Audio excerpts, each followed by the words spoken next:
Assalamualaikum warahmatullahi wabarakatuh. Perkenalkan, nama saya Dina Riantika Putri dengan NIM C1C023066 dari kelas R11 S1 Akuntansi. Dan di sini saya akan menjelaskan tentang metodologi penelitian. Tugas pertama yaitu tentang konsep dasar, tujuan, dan paradigma penelitian dengan dosen pengampu Pak Dr. Wirmi Eka Putra, SEMSI CUKNR CSRS. Baik, yang pertama saya akan menjelaskan tentang konsep dasar dan pengertian penelitian. Nah, di sini penelitian ini adalah serangkaian kegiatan yang dirancangkan untuk memperoleh data guna memberikan jawaban terhadap masalah-masalah tertentu. Nah, kemudian menemukan kesimpulan-kesimpulan yang diinginkan. Nah, penelitian dirumuskan sebagai penerapan pendekatan ilmiah pada pengkajian suatu masalah sebagai cara untuk memperoleh informasi yang berguna dan dapat dipertanggungjawabkan untuk menemukan jawaban-jawaban terhadap persoalan yang berarti melalui penerapan prosedur-prosedur ilmiah. Nah, di sini juga dalam Kamus Besar Bahasa Indonesia atau KBBI, penelitian merupakan pemeriksaan yang teliti atau penyelidikan. Nah, lebih rincinya, penelitian ini merupakan kegiatan yang dimulai dari membuat kerangka penelitian, mengumpulkan data, dan mengolah data, serta menganalisis dan menyajikan hasil penelitian yang dilakukan secara sistematis dengan tujuan memecahkan suatu masalah atau dalam suatu penelitian yang sudah ada. Next, kita lanjut ke slide kedua. Nah, selanjutnya, penelitian ini juga merupakan penelitian yang dapatnya atau menuju dari data empiris. Nah, itu adalah data yang didapatkan dari kegiatan penelitian merupakan data empiris yang memiliki ciri tertentu, yaitu valid. Nah, data yang validitasnya belum diketahui itu dapat diuji dengan pengujian reliabilitas dan objektivitas. Nah, data yang valid ini pastikan reliable dan objektif, tetapi data yang reliable belum tentu valid, teman-teman. Begitu.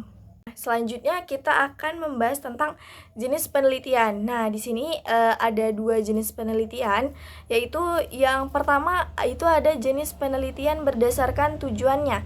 Yang pertama itu penelitian murni, yang kedua penelitian terapan, yang ketiga penelitian eksploratif, yang keempat penelitian developmental, yang kelima penelitian verifikatif. Nah, kita lanjut next yang ke jenis yang kedua. Nah, jenis yang kedua ini yaitu jenis penelitian berdasarkan metodenya. Itu terbagi menjadi 4. Yang pertama penelitian historis, yang kedua penelitian deskriptif, yang ketiga penelitian korelasional, yang keempat penelitian kausal komparatif. Nah, kita lanjut sekarang membahas tentang syarat-syarat penelitian. Nah, yang di sini ada 4 juga, teman-teman. Yang pertama itu, bagi seorang peneliti, ia harus mempunyai kemampuan meneliti, kemauan yang kuat untuk meneliti, dan kesanggupan melakukan penelitian. Kalau kita tidak ada kemauan atau belum ada kemampuan, itu mungkin kita belum mau meneliti ya, teman-teman. Nah, yang kedua itu terdapat permasalahan yang akan diteliti. Tidak mungkin seseorang akan melakukan penelitian tanpa ada masalah yang akan diteliti. Nah, yang ketiga ada perencanaan yang baik. Sejak dari konsep sampai pelaporan hasil penelitian itu harus secara baik, ya teman-teman. Yang keempat harus ada izin atau persetujuan dari pihak-pihak terkait, misalnya perguruan tinggi, pimpinan proyek, lokasi penelitian, pemerintah, dan sebagainya. Nah, di sini ini yang paling penting teman-teman. Kalau kita mau melakukan sesuatu itu pasti ada tujuannya kan? Nah, di penelitian itu juga ada tujuan. Nah, penelitian ini diadakan untuk mendapatkan atau meningkatkan pengetahuan yang dapat menjawab pertanyaan, mengembangkan jawaban atau teori yang sudah ada, serta untuk memecahkan masalah yang sudah dibahas. Nah, di sini penelitian juga ada dua. Yang pertama itu penelitian dasar. Itu penelitian dasar dilakukan untuk mengembangkan teori dan mengevaluasi konsep-konsep teoritis. Nah, kalau yang kedua, penelitian terapan, yaitu penelitian terapan yang diperuntukkan untuk menyelesaikan masalah yang dihadapi dalam kehidupan. Di sini juga tujuan penelitian itu ada 3 teman-teman, tidak 2 tadi saja, tapi nambah lagi nih 3. Yang itu pertama menemukan. Tujuan penelitian menemukan ini adalah menemukan kebenaran ilmiah dan menemukan sesuatu yang baru, misalnya seperti menciptakan strategi baru atau metode atau teori baru. Nah, kalau yang kedua itu membuktikan. Tujuan di sini yaitu misalkan membuktikan sesuatu yang misalnya meragukan, atau misalkan apakah kepuasan kerja pustakawan ini mempengaruhi kinerja mereka, atau apakah ruang baca perpustakaan ini mempengaruhi kunjungan pemustaka. Nah, itu kita harus membuktikan benar atau tidaknya. Nah, yang ketiga itu untuk mengembangkan. Nah, melalui penelitian, peneliti akan mengembangkan suatu program kegiatan. Misalnya seperti kegiatan promosi, terus kegiatan peningkatan minat dan baca, atau misalnya tampilan ruang kelas yang bagus, atau dan lain sebagainya. Nah, kita masuk ke yang materi terakhir, yaitu paradigma penelitian. Nah, apa sih paradigma penelitian itu? Paradigma ini merupakan kerangka berpikir yang digunakan oleh peneliti untuk memandang realitas suatu permasalahan dan teori atau ilmu pengetahuan. Nah, secara umum paradigma itu yang paling digunakan itu sama peneliti, yaitu adalah kuantitatif dan kualitatif.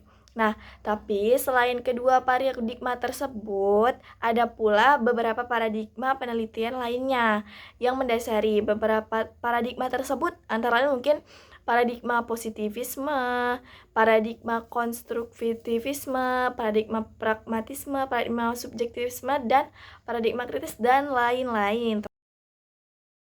Ke jenis-jenis paradigma penelitian.